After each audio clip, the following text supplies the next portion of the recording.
I'm about to go off like a weapon. Fuel to the top, got a filled up engine. In my thoughts, obsession, I will not stop, no, I'm never second guessing. I got a God complex, haters love to hate, but I never feel pressed. Got a lot on my plate, but I never get stressed. I'll take all the pressure like I'm acing this test. Tear it up like I'm Jason. I see the world like it's ready for the taking. I see this place like a game I'm playing. Straight to the bank to collect my payments. No negotiations, it's my way, I was born impatient. And like a damn Freemason, I'll run this nation. They call me a god. They call me a god. They call me a god. They call me a god. I don't know how to stop, I just go till I drop. Whether it's working or shots, give it all that I got. You can watch me work in my element. Anyone in the way is irrelevant. You wanna cross me, cool, not intelligent, cause I don't forget shit like an elephant. Go ahead and tempt me, put it on the line and you'll come up empty. If I got time, I'm deadly. Never caught off guard, no, I'm always ready. I got a hand real steady. Look me in the eye and you'll see no hezzy. About to get real messy, I'll put you in a grid 6 feet like Kenny. They call me a god. They call me a god. They call me a god.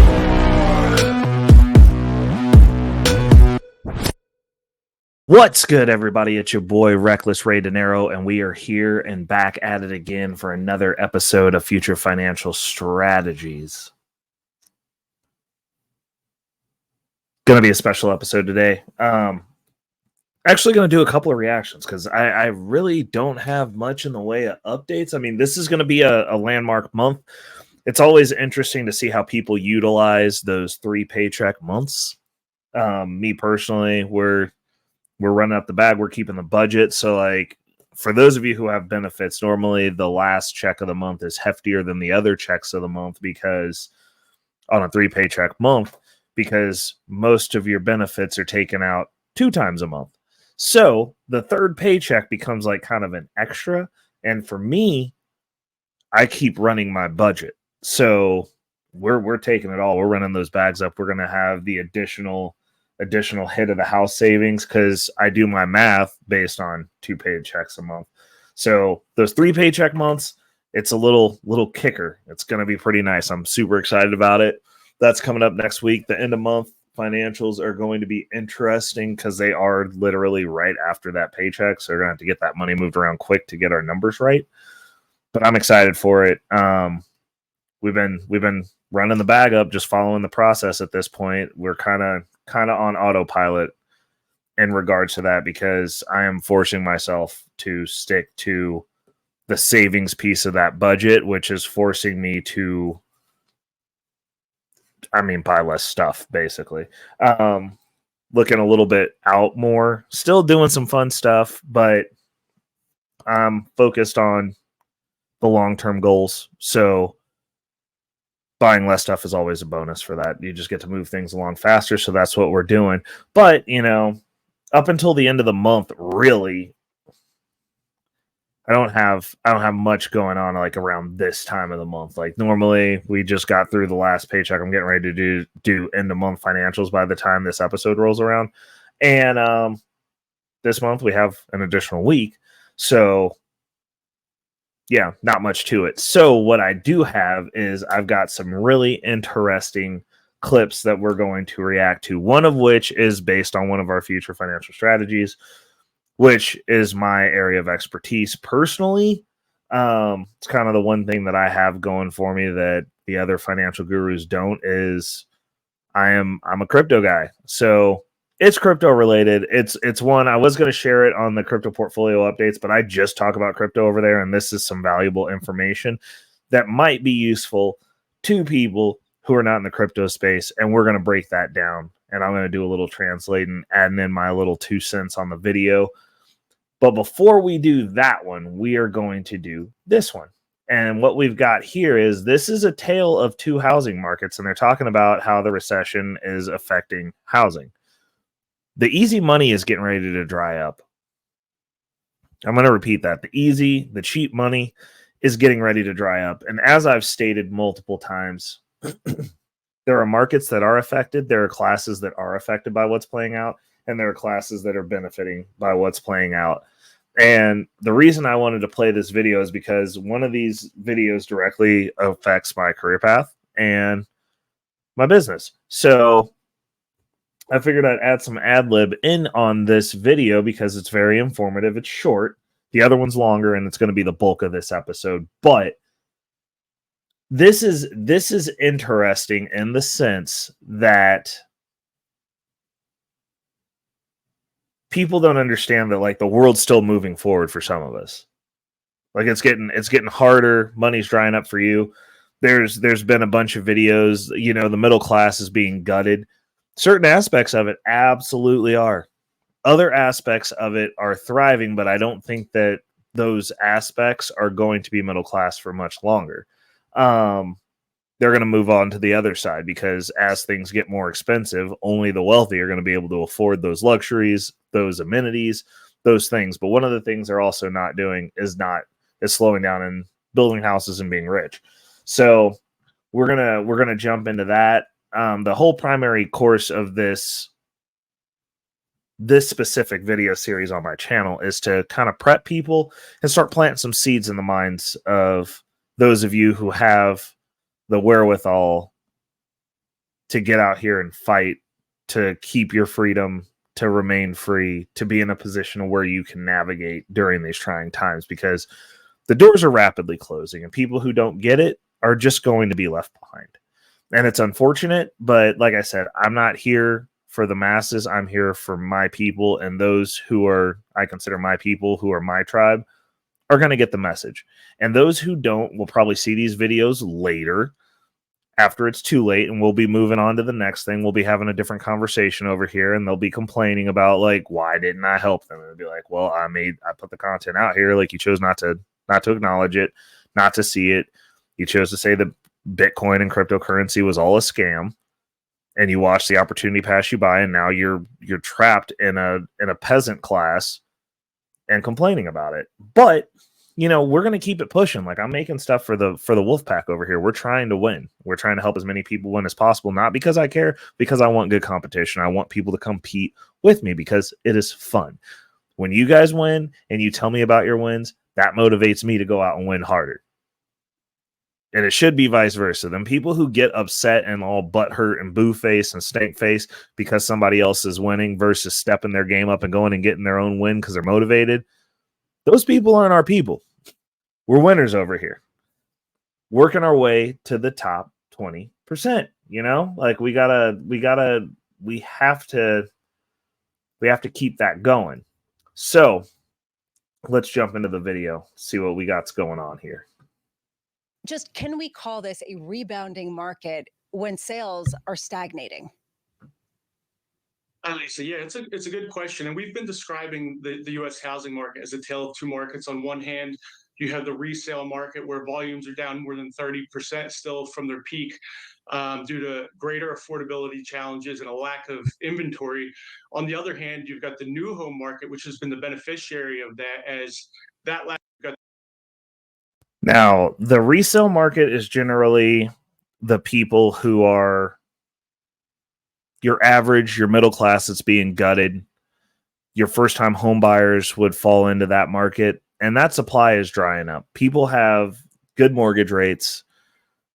They have good mortgage rates. They don't want to go and sell their house to get into a more expensive payment because they've locked in these really low interest rates. So the payments are low. I mean, I don't fall into that boat, but that's the majority of people. They're like, hey, I got a good thing going here. I got a good payment. It's low. I don't know when interest rates are coming back down, so I don't want to jump into something else. Because if you sold your house now, technically speaking, unless you are sitting in a good amount of equity, you're going to be buying into a more expensive, less home. So like me personally, I got a good chunk of equity, but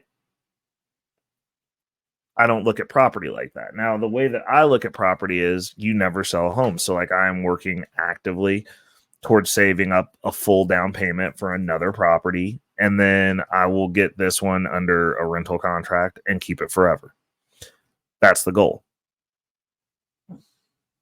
But most people don't look at things like that. So they're not looking at that. So like for me, buying my next property is a math game. Like if I can sort that out and work it out to a sense to where it's something where I can continue to save that next down payment and get the property, then I'll get it. Otherwise, I'll be sitting happy where I'm at.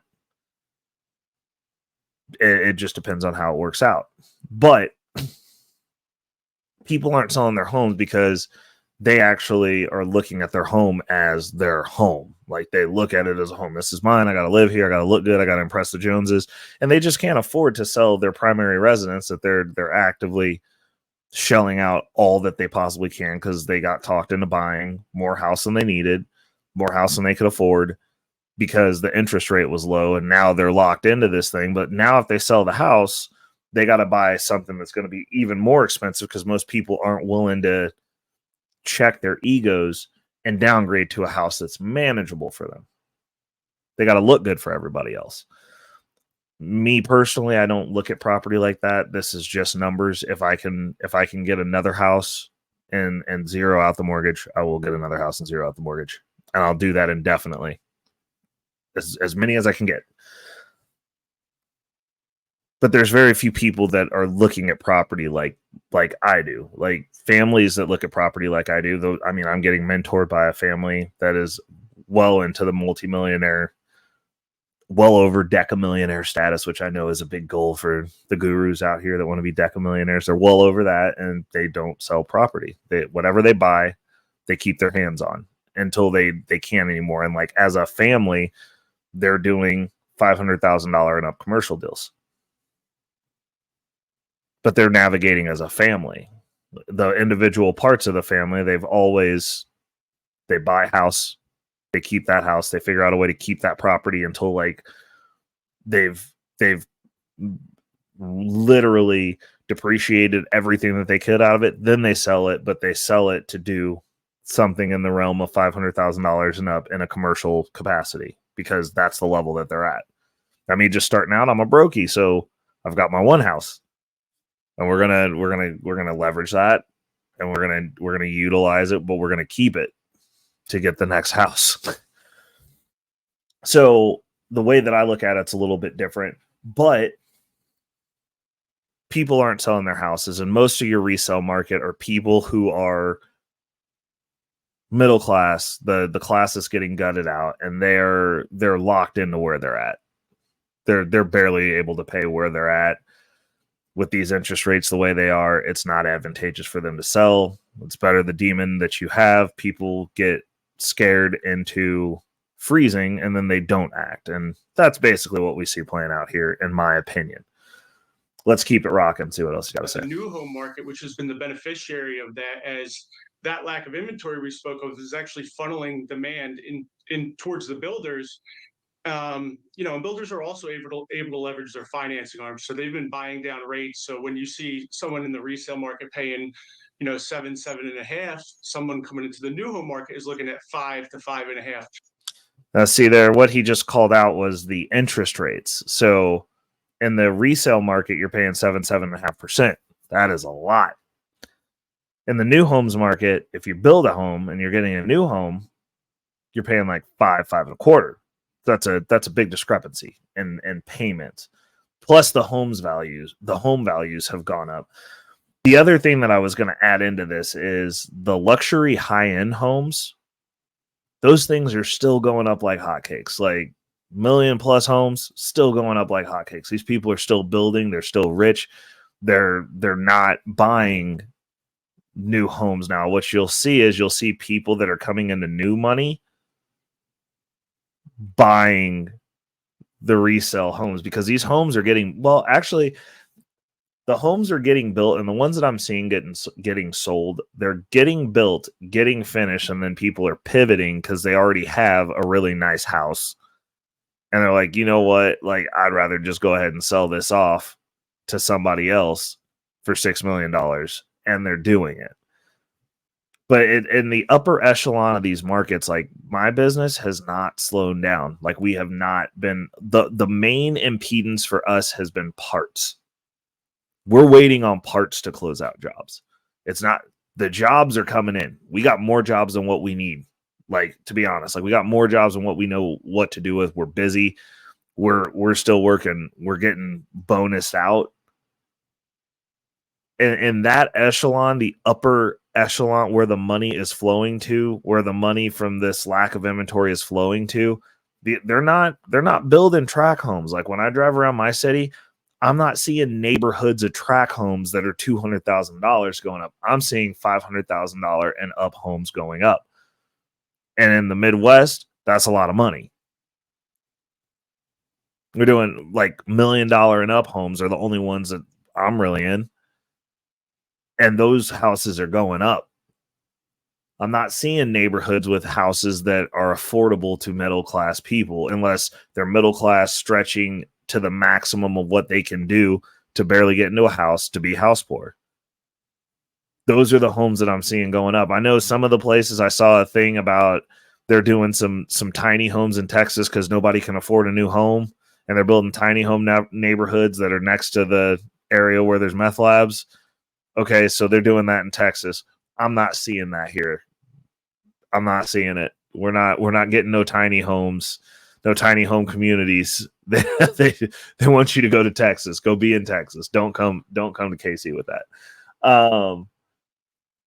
But yeah, no, the new homes are going up, but they're real expensive. Like they're not affordable homes. Like I honestly think with the middle class being gutted, that market's also being gutted. Like you're either getting a $500,000 to multi-million-dollar home, $500,000 to multi-million-dollar home, or you're going to move down to Texas and live in one of those tiny homes, and those are probably going to be like $200,000, or wherever else they decide to put these little communities up, where they're going to charge you more to get less house than what anyone before you would have thought was a good idea. Because like those homes they're smaller than my townhouse.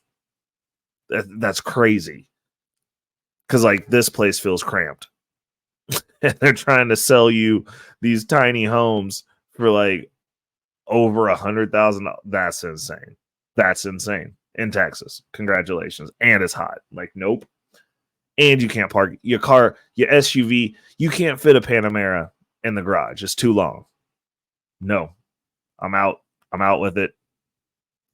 But that being said, the broader housing market, as you said, I wouldn't necessarily call it a rebound. I mean, if you look at total sales in the existing home market, which is the biggest part of the housing market and the largest source of competition for the builders, we're at about, a rate of 4 million. So we're still down a long ways. I think the thing to point out is we have a situation where volumes are being depressed, but home prices are stabilizing because of that inventory situation. Just want to pick up on what you're saying, Drew, and sort of push forward to later today when we get the Toll Brothers results. You said that a lot of these home builders are offering rates of 5 and 5.5% to extend their own mortgages to buyers of their homes. Is this essentially the effective rate in the new home sales market, since the other existing homes aren't really moving? Is this basically what's happening, that no one's paying that 7.1235% yield on the 30-year mortgage? No one's actually paying that who's coming into the market right now. Yeah, so what we've heard from the builders is that a majority of their buyers are leveraging their national rate buy down programs. And you're right, they're not paying what we're seeing quoted at the market level. That being said, if you look at where rates are now, we checked before we came on this morning, we're up 7.5%. I think the last time we talked last week, we're at 7.25%, and we're up more than 100 basis points since the beginning of April. So while people coming into the new home market are getting a lower rate, that rate too is going to go higher. And I think the concern for people investing in the home building space is going to be at what point the buyers start to balk, and at what point the builders have to kind of lever back up on their use of incentives to keep traffic moving. Because we saw from the latest data from the NAHB that when rates rose, traffic fell pretty sharply. So we think that if rates do sustain at these levels, we're going to see that use of sales incentives come back a little more forcefully. Just real quick here before we get to our next guest, because this really is the topic of the morning as we see yields go to the highs going back 16 years. How long are the lags? Are we starting to see yield? We're at a 16-year mortgage rate high. But these people in our government offices, these elderly geriatric people, keep telling us that everything's fine and nothing's wrong with mortgage rates that are at a 16-year all-time high in the past 16 years. Yeah. Something to think on.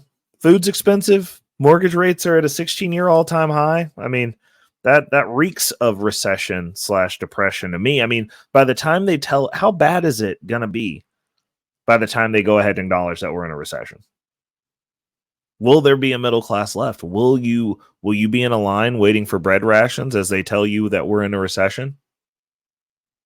I mean, I don't know. How does this work? How does this work, folks? Bleed into the housing market in a more concrete way that give you conviction that we're just seeing the start of it rather than already having seen the worst of it? I mean, we've seen a lot of pain in the housing market, particularly in the second half of last year. But we haven't seen the recovery in the existing home market, and that has to do with the fact that rates are so elevated. We have seen a disproportionate benefit, as we mentioned, in the new home market. But broadly speaking, the fact that rates are still elevated doesn't give consumers a whole lot of confidence. And the fact that we could be heading even higher from here, from 7.5 closer to 8. I think that continues to pressure sales volumes through the remainder of this year and into next year. And there you have it, folks. It's getting wild. It's getting wild. That money is tightening. Money is tightening. That's gonna be interesting. When we were in the peak of the pandemic, homes was flying up. There was nothing that was keeping us from working at all. Like, it's wild. So that was the doom and gloom. We always start off with the doom and gloom, and then we'll jump into the good news. Now here, this is going to be based on the future financial strategies. Obviously, we're focused on future financial strategies. The most future financial strategy available right now that offers, in my opinion, obviously not financial advice, I'm just some dude on the internet, is Bitcoin and Ethereum. The boring cryptocurrencies, but they're gonna you always stack up and solidify your portfolio with your guaranteed wins, then you move forward. These are going to be some massive opportunities for people that are taking advantage, that can see where the ball is going and are getting ahead of the curve, because it is still, even at the rates that we're at now, folks, it is still very early in comparison to where we're going and the potential for this space. Now, we've already gone over, I showed you that Fidelity's got it on there. I've shown you, time and time again, why I am sold on Bitcoin. Bitcoin was made for the everyday man. Bitcoin was made for the person who is currently being gutted from the American financial system. The working class man, the average man, who needs a means to protect his wealth, his buying power, and his financial future. That's what Bitcoin was made for. But you guys don't have to take it from me. You can take it from people way smarter than me and then go, oh, Ray was right. And I'll break it down for you, just like I did the last video. So let's jump on into it. I want to give a shout out to Altcoin Daily. Also, if you're obviously those of you who are over here hanging out with me, talking crypto, definitely another good resource. Got nothing but love for my guy, Altcoin Daily. So we're going to jump into his video and see what he's got for us today, because I think this one is going to help a lot of people. So I definitely want it to be viewed by my audience, but I was going to do a little bit of ad-lib commentary on here as well. What is Bitcoin? What does Bitcoin do? Is it perfect? Neither was email when it was invented in 1972. This is the greatest Bitcoin explanation of all time. If you have a family member that doesn't quite understand cryptocurrency, send him or her this. They will thank you. Thank you for the opportunity to speak with you today. My name is Peter Van Valkenburg, and I'm the Director of Research at Coin Center, an independent nonprofit focused on the public policy issues affecting cryptocurrency and public blockchain networks. What is Bitcoin? Bitcoin is the world's first cryptocurrency, and it works because of the world's first public blockchain network. What does Bitcoin do? It's simple. It lets you send and receive value to and from anyone in the world using nothing more than a computer and an internet connection. Now, why is it revolutionary? Because unlike every other tool for sending money over the internet, it works without the need to trust a middleman.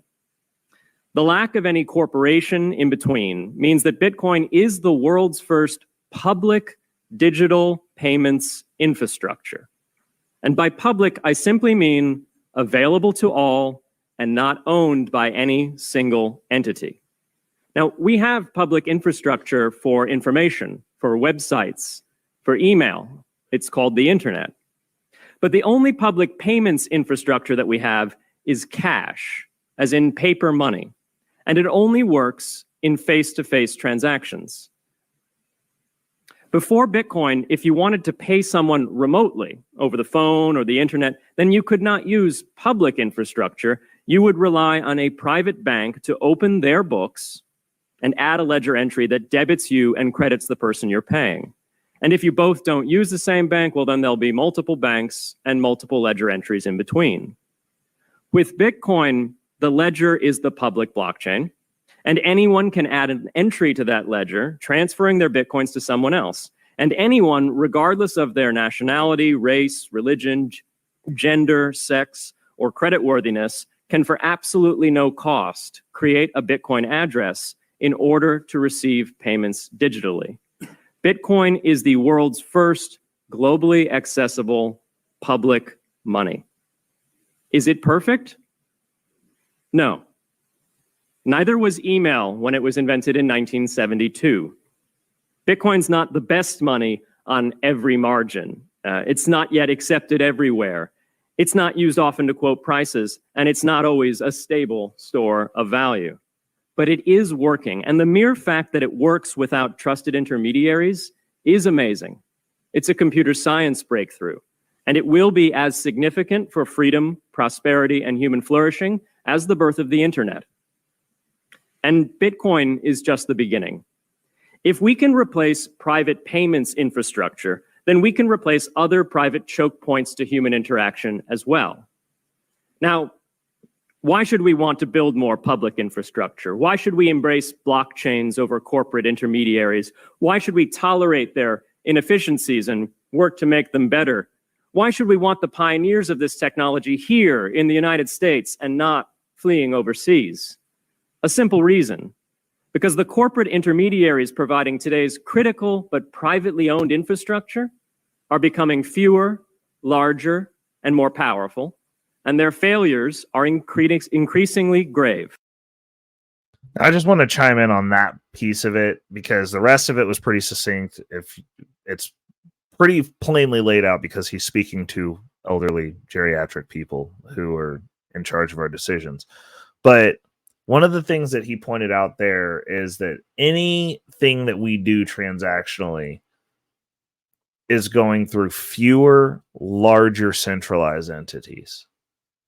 Basically, what he's saying without saying it is we are in a monopolistic system. If you've got 2-3 options, and those 2-3 options are all friends, and they decide that they don't like you, you've engaged in wrong think, and they decide to punish you for your wrong thinkingness, then, you know, there's only 2 or 3 options. It's like, okay, so they can just remove you from the banking system.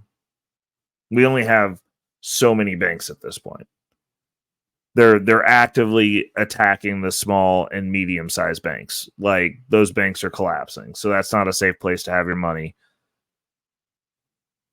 I mean, we saw what happened with Kanye West. Like, he engaged in wrongthink as far as Chase was concerned, and they debanked him. Is that what they told him? To come get your money? We don't even want to hold your money. Which is fine. That's their decision. But, like, when you only have so many banks, you know, that kind of gets you into a funny place. When you only have so many social media platforms and you engage in wrongthink and they're all owned by people who are buddies, and one of them wants you off or wants you silenced, or the government reaches out and contacts both Facebook and Twitter, which are 2 of the predominant social media platforms, to tell them to silence certain opinions that don't agree with what the government says, and they utilize them as a tool to engage and infringe upon your First Amendment rights, which isn't allowed by the government, but since those are privately held companies, they can be influenced, apparently, by the government to infringe on those rights on behalf of the government. It's one of those things, like when you start seeing what's actually happening, what options you actually don't have, what things you actually can engage in freely, it starts making you wonder. It makes you wonder exactly what's going on. But let's let them keep rocking. So roughly half of all Americans, 143 million people, had their social security numbers exposed to hackers because of a breach at Equifax. The SWIFT network has relayed hundreds of millions of dollars in fraudulent transactions because of hacked member banks in Bangladesh, Vietnam, Ecuador, and Russia.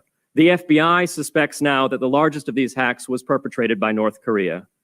Corrupt, low-level employees at an Indian bank, Punjab National, were able to fraudulently certify SWIFT messages, stealing $1.8 billion. It's the largest electronic bank robbery in history. In fact, it's the largest bank robbery in history. Think about that. Largest bank robbery in history. These dark age archaic systems are a central singular point of failure where one person can go in and mess it up for everybody. But we don't hear about that on the news. We hear that you can lose everything in Bitcoin. Well, I mean, you can lose everything at the bank too, or you can be waiting for God knows how long to get your money refunded when the bank collapses. Largest bank robbery in history was not performed on Bitcoin's network. It was performed on the SWIFT network, which is what you use when you swipe your credit card every single time anywhere or push any transaction over your credit card, for reference. But Bitcoin's not safe. In October 2016, an estimated 1.2 million internet-connected devices were hacked and turned into a botnet that for several hours made prominent websites unavailable across Europe and North America, including CNN and Fox News, the New York Times, and the Wall Street Journal. Increasingly, physical machines are being connected to the internet to augment their capabilities. They're wired through servers that are owned and maintained by private and trusted intermediaries, the so-called Internet of Things. Pacemakers from St. Jude's Hospital have been hacked. Baby monitors from TrendNet have been hacked. And Jeeps from Jeep have been hacked to the point where they can be remotely commandeered and driven off the road. Think about that. Jeeps. Remotely commandeered and driven off the road. But we're supposed to be safe in these EVs. Something to think about for those of you who engage in wrongthink. If you can hack a Jeep and drive it off the road, I'm sure they can hack your Kia. I'm sure they can hack your Nissan. I'm sure that there's even a potential chance that they could hack your Tesla. Imagine that. You throw autopilot on after a long night at the bar, and you made a hacker mad, and you go to take a nap on the way home while it's on autopilot, and your car is driving you home, and next thing you know, you're off a cliff because your car got hacked. They've hacked pacemakers. Your pacemaker, for those of you who are older and engage in wrongthink, they could just turn you off. They can watch your baby. They've hacked the baby monitors. You know what's never been hacked? The Bitcoin network. Now, those vulnerabilities are inescapable in systems that have single points of failure. It doesn't matter if the point of failure is a corporation or if it's a government. There shouldn't be a single point of failure.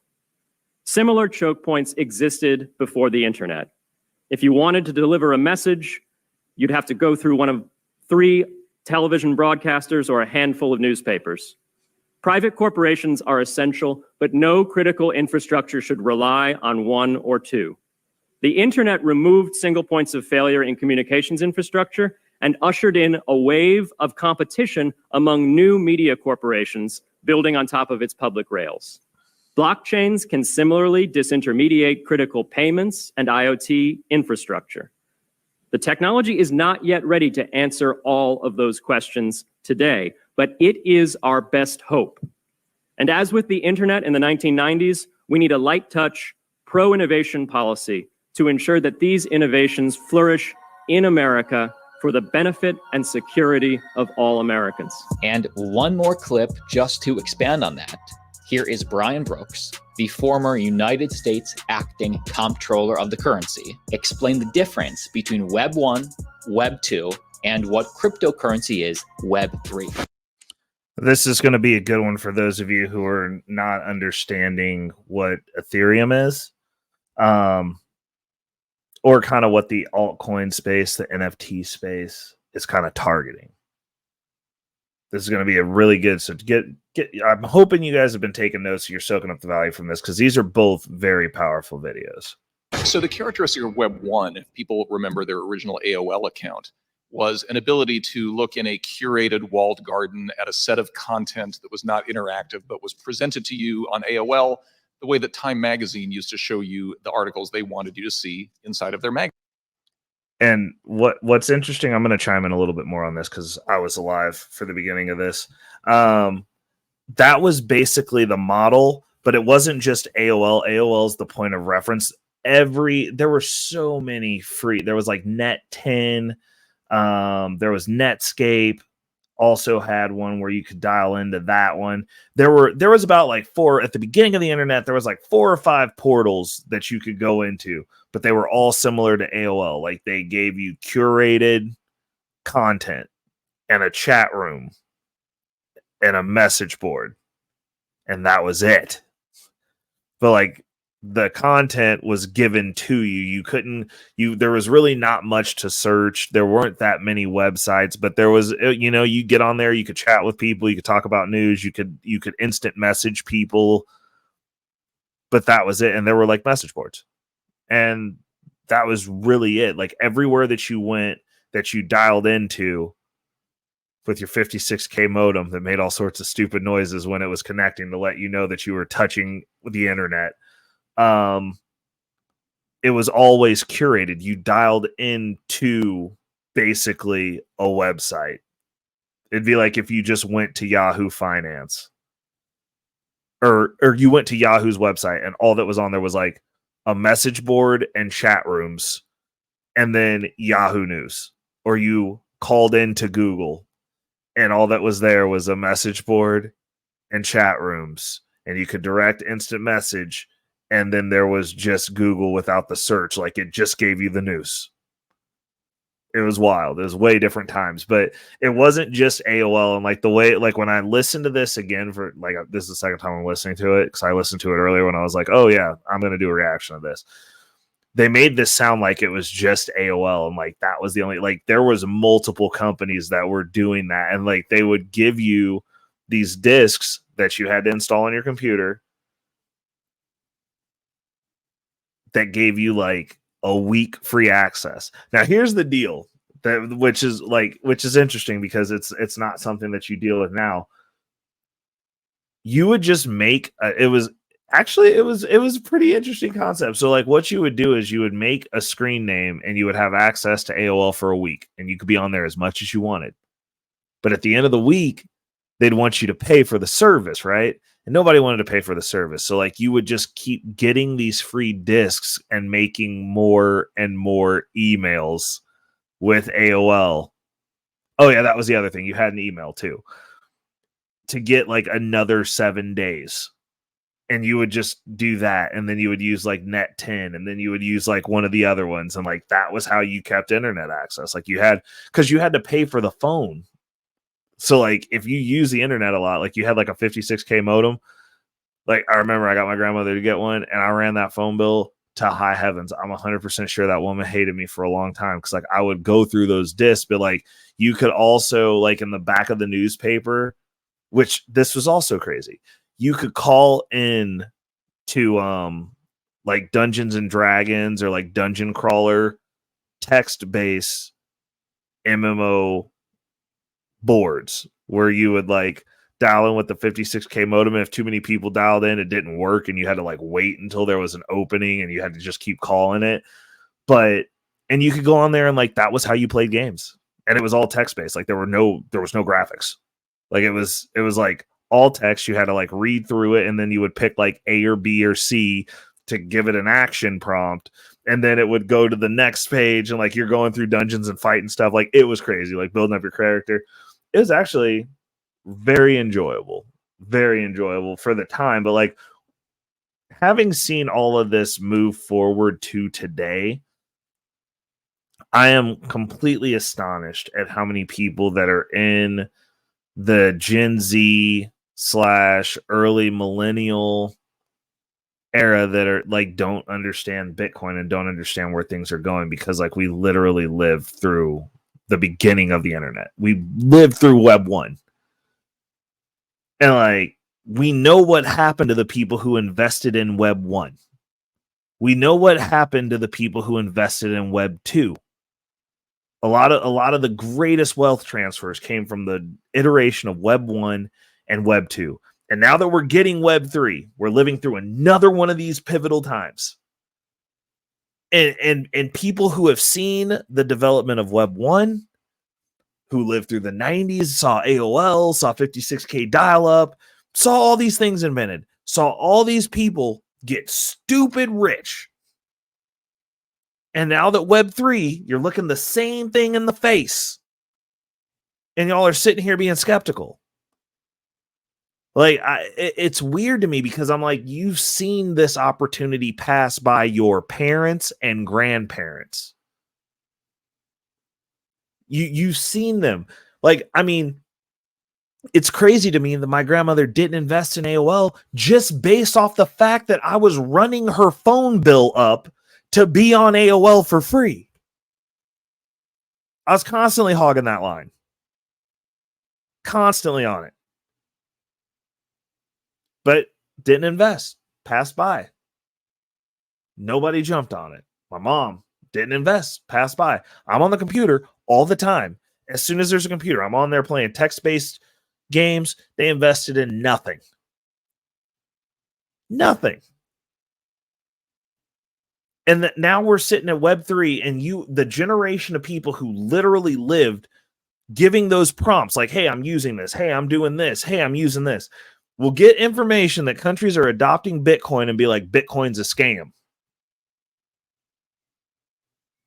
I mean, the only scam that I see is that, like, obviously the public school system did not teach you to think critically, which means that you got scammed out of your opportunity to be able to think things through and look at things and see things for what they are, not what you're told they are, and not what you want them to be because of how it would make you feel. It is crazy to me. Like, I understand why these old heads that are going off into the pasture and already got their money got like a bad taste in their mouth about crypto, because most of them don't even know how to set up social media accounts or how computers actually work beyond turning it on and getting on YouTube and screaming into a camera. I get it. I get that. But when you, like, if you're not old already, I do not understand how you can't see the information written clearly in front of your face. Fidelity has a crypto trading platform. How do you think it's going away? How do you think it's a scam when your banking institution where your 401k is housed, they're buying Bitcoin? But you think it's a scam for everyone else besides all the people with all the actual money until they tell you it's okay for you to buy it? Crazy to me. Regardless of like how you see them navigating the space, because they're buying. The people who are telling you not to buy, you're also getting a news report years later. Jamie Dimon said Bitcoin was for criminals and ne'er-do-wellers and night walkers. And then during the same time period that he was telling everybody that crypto was poison, you shouldn't buy Bitcoin, Bitcoin's for criminals. Fast forward, he's having news reports talking about during the same time period he was telling you not to buy it, he was getting his hands on it. He's involved in the market. He's been in the market since he's been telling you not to do it. Like, How long are y'all going to keep falling for this okie doke? These people do not want you to win. They don't want you to be able to compete with them. They don't want you to have a chance. They want you to be a cog in a wheel, a perpetual slave that lives a bad life, that complains about your job, that gets home with just enough energy to crack open a beer and go to bed. That's what they want for you. They don't want you to have time to think. They don't want you to have time to even start to get out of the hole that they've told you it was a good idea to put yourselves in. They want you to be perpetual renters forever. They don't want you to have opportunity. They're actively closing doors on you. By the time they tell you it's okay for you to get in, we, and I'm saying we in the sense that those of us who are already getting position on the opportunity because we see what the hell's going on, are going to be so far removed from you that you're going to be talking about we all cheated. And it wasn't we all, because old reckless Ray Dinero was over here telling you every week. I showed you how to build a portfolio. If crypto portfolio updates every week. If I miss a week, you get a live where you get to ask me questions. The email's on the YouTube page where you can ask me questions. Guns and Butter is every Thursday evening where you can ask me questions. Normally a couple hours after this show, where you can come up and chime in and tap into the conversation. I know we go pretty deep into some corners, and it gets a little bit political because of that's who comes over there and wants to talk. If y'all want to come over and talk money, we can come over and talk that. We can talk that bag talk. But you're getting passed by. You're getting left where you're at for a reason. And at this point, it's not their fault because you have the internet. You can choose to pivot. You're in control of how you spend your money. No one comes in. The white man does not come in and make you buy Jordans that are not going to resell so that you can look cool. The white man didn't make you buy more house than you could afford. The white man didn't make you get more rent than you could afford. The white man didn't make you spend your credit card debt to where you're contributing to the over $1 trillion historic high in credit card debt so that you can keep on appearances. A lot of these things boil down to choice. And you can choose to ignore a situation, or you can choose to acknowledge a situation. And at this point, if you don't acknowledge it, then there might not be a way for you to unacknowledge this later, because they're making it to where you, like, pretty soon, you're going to have to go get 3 jobs just to survive at being average. Being poor is expensive, and it's getting more expensive by the year. I'd say it's getting more expensive by the quarter at this rate. Every time they ratchet up that inflation number, it gets more expensive for you. Do you know what else is going up in value while they're cranking up that inflation? Bitcoin. You can still buy more stuff with Bitcoin than you could last year, the year before last year, unless you bought at the peak of the peak and then went and tried to buy something. I mean, technically speaking, that's actually, that peak and that drop was actually probably a little bit less than what the dollar's buying value dropped over the pandemic. So, it's one of those interesting dichotomies and one of the interesting things to think about. But it's interesting seeing this man, who I believe is older than I am. If he's not older than I am, he's aging worse than I am. And his description of this, because he left out so much stuff, but I understand that he probably had to dial this in because of who he's reading to and who he's talking to, which is a bunch of old dudes that are in charge of our futures. So let's let him rock out. Magazine, just you could see it on a screen. The innovation of Web 2 was that suddenly you could not only read content, but you could also write content. This is when the blogosphere became a big thing. People remember this from the late 90s, the early 2000s. The reason for the centralization of the internet, of course, was that all of that activity was being monetized by a very small number of companies. Facebook, as the chairwoman mentions, Google, and 2 or 3 other companies. What makes Web3 different is the ability to own the actual network. And that's what crypto assets themselves represent. is an ownership stake in an underlying network. So when you hear people talk about, for example, layer 1 tokens, what they mean is this is your reward for providing the ledger maintenance services, the computing power to the network that on Web 1 and 2 was done by Google, right? So now people in my hometown of Pueblo, Colorado can actually own the Ethereum network, but they can't own the internet. That's owned by Google and a few other companies. That's what the Project of Crypto is all about, is allowing people to directly own the networks that have native assets that are supporting it. And that's the nature of decentralization, where the token holders are the people who control the asset, Okay, so not the Google. token holders, for our language here on the Hill, those are digital assets, right? Which are the keys to open up the ledger for you to participate, right? Correct. So describe to us how those digital assets fit into this internet revolution, Web3. So the concept is that you have sort of application layer tokens and you have protocol layer tokens. So if I'm an owner of Bitcoin, let's say that I'm a miner of Bitcoin, somebody who actually creates Bitcoin. The Bitcoin is the reward I receive for doing the work to keep the network operational. And that allows me to own a piece of the Bitcoin blockchain. Or take Ethereum, which is easier to understand. The Ether token represents an ownership stake in the network.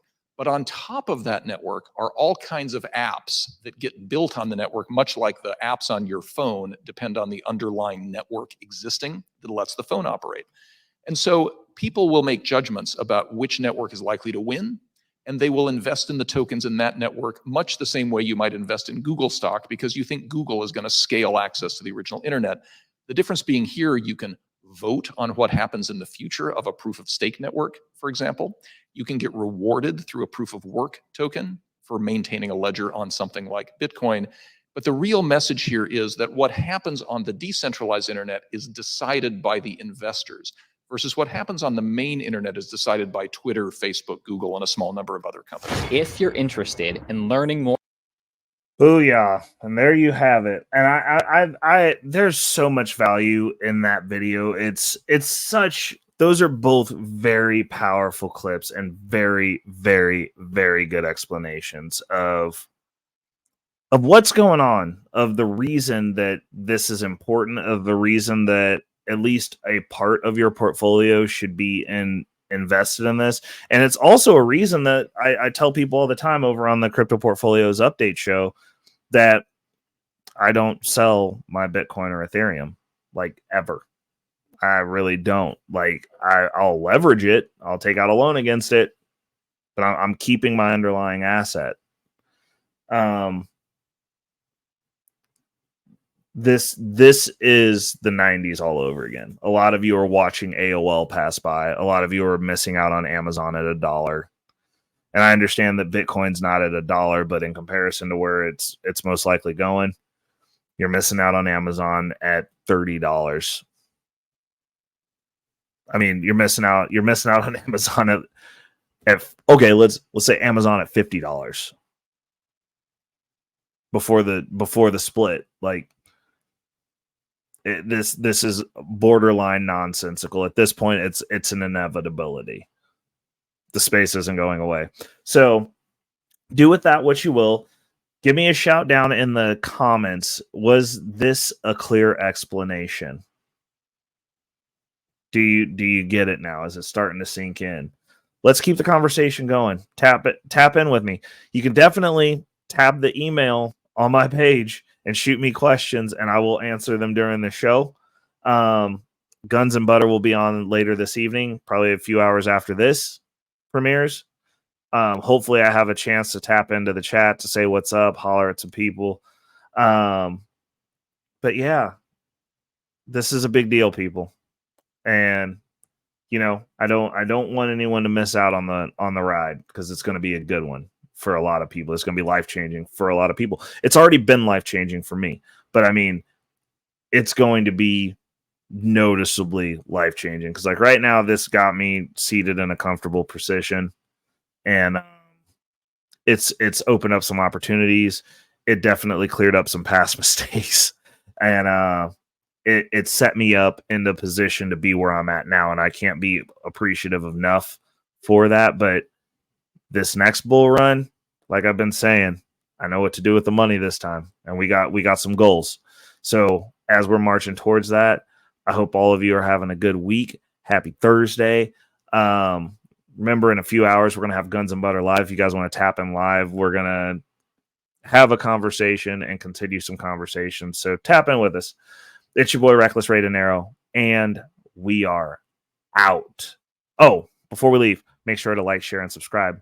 Also, there's some channel support options down there for you if you guys want to bless your boy, because everything that I get through this channel from now, including until it gets monetized, until you see me in a studio setting in a building that we own, goes back into the channel, because I'm not here to eat. We're here to build. So obviously, the more stuff we have come in, the more stuff we can do. We can get it going faster. It's your boy, Reckless Ray Dinero, and I'm out. Peace.